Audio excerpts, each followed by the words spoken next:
I love nothing more than getting lost in a motorcycle ride. The more I ride, the more my idea of a perfect ride has evolved over time.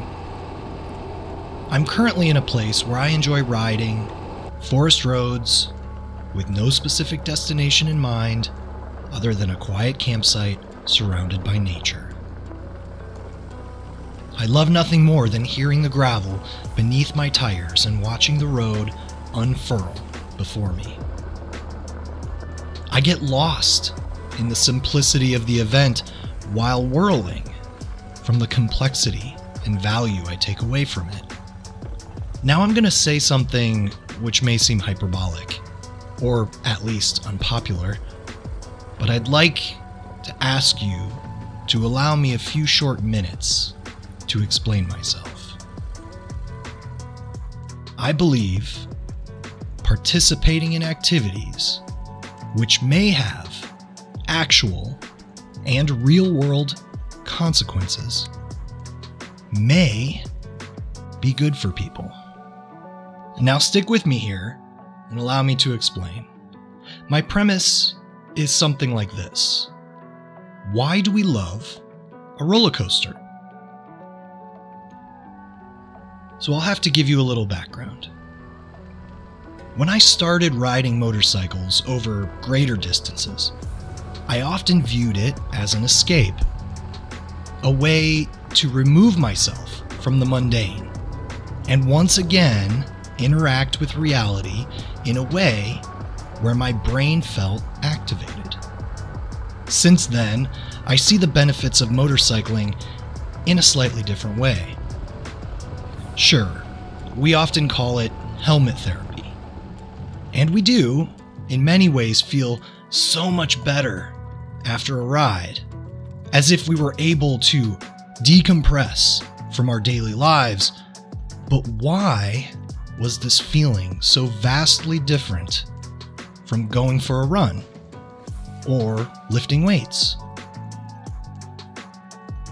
What makes the experience of riding a bike different, more visceral, longer lasting, and in some ways more meaningful than just exercise or sports?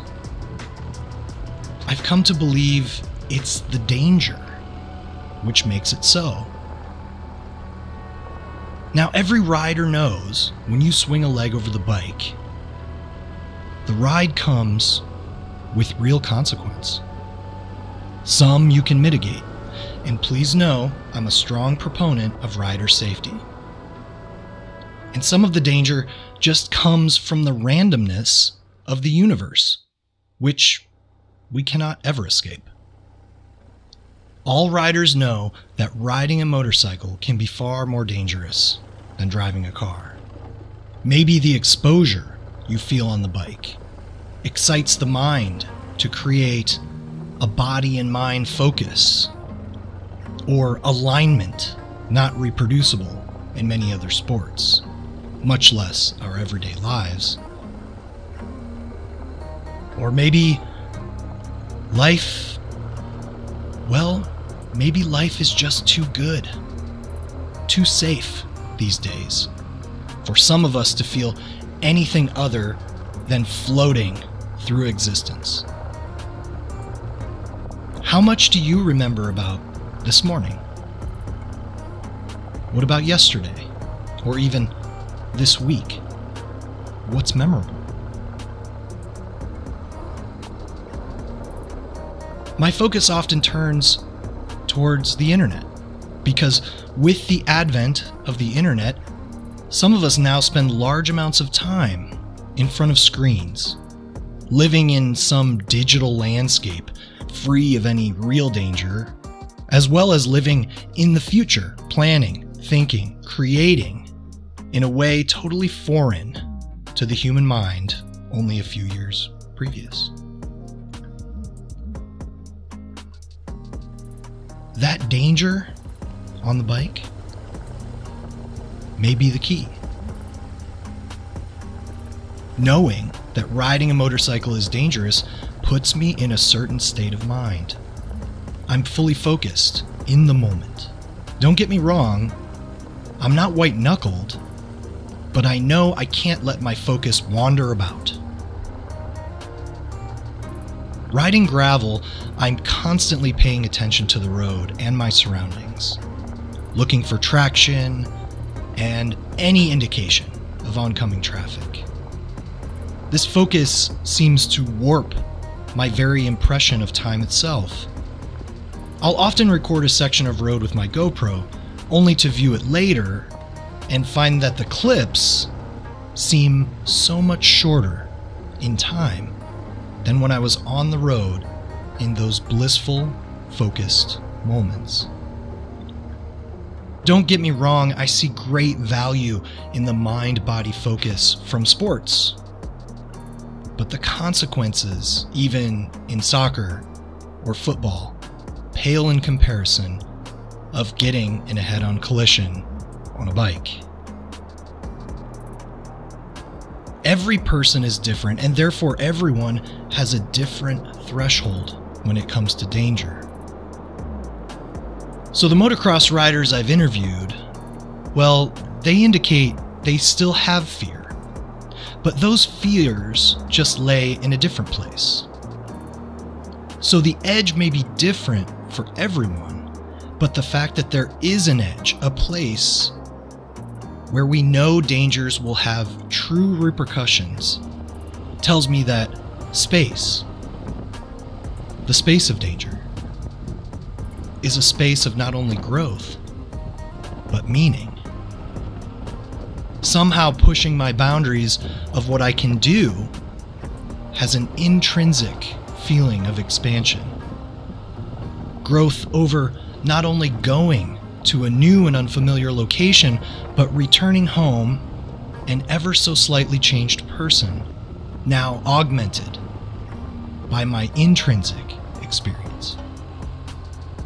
I'm starting to think of this as a calibration of sorts, bringing me back to a baseline where I can view my life again and my digital landscape from a different point of view.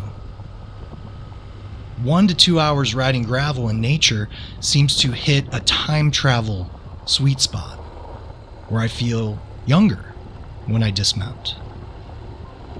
Is it the focus? Is it the endorphins? Is it the submersion into nature? Maybe the alignment of my mind, body, and spirit to keep me safe while moving through a landscape which could quickly turn dangerous or even deadly is the bullseye for recalibrating my perspective and making meaning in my life. Or maybe I just have a broken mind. The world may never know. I will say, the more I remove danger or fear from my life, the more I feel stagnant and unfulfilled. We know endorphins help keep our mood elevated, lower our cortisol and anxiety, while even promoting a healthy immune system. So there has to be something there beyond the 2 wheels and the dust in my face. I've tried over and over to answer the question of why I ride. But the more I try, the more I think I'll never truly know. Maybe it's just too difficult to know all underlying human predilections. But the enjoyment alone tells me that I'm on the right path. I'm coming to view the road not just as an escape, but rather an entry or conduit into a higher state of mind. Time and memories within those moments, well, they seem to remain hyperluminous, sticking around vastly longer than my normal, day-to-day, curated life's moments could ever hope to. I guess I'll just put this here as food for thought and a general understanding of why I ride. Stay safe out there, but not too safe. ADV on.